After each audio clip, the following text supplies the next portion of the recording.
જૂનાગઢના સક્કરબાગ પ્રાણી સંગ્રહાલયમાં કાળઝાળ ગરમીના પ્રકોપ સામે વન્યજીવોને સુરક્ષિત રાખવા માટે ઝૂ પ્રશાસન દ્વારા ખાસ સમર કેર પ્લાન અમલમાં મૂકવામાં આવ્યો છે।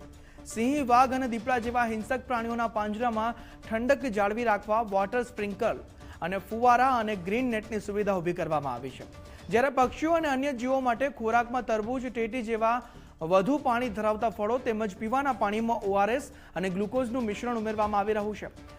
ડિહાઇડ્રેશન રોકવા માટે બરફના ટુકડા અને ભીના કંતાનનો ઉપયોગ કરતાની સાથે જ સીસીટીવી કેમેરા દ્વારા પ્રાણીઓના વર્તન અને સ્વાસ્થ્ય પર 24 કલાક સતત દેખરેખ રાખવામાં આવી રહી છે।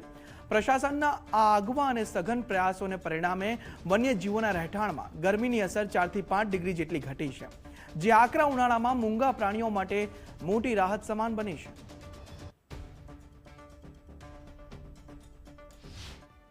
જે બિગ કાર્નિવર એનિમલ્સ છે, જેમ કે બિગ કેટ્સ છે, તમામ સિંહ છે, વાઘ છે, દીપડા છે, એમના જે નાઇટ શેલ્ટર હોય છે એમને અમે બરફના મોટા ચોસલાઓ એ મૂકીએ છીએ। આ સિવાય એમના પીવાના પાણીના કુંડમાં પણ બરફની મોટી પાટો નાખવામાં આવે છે, જેથી પાણી ઠંડુ રહે।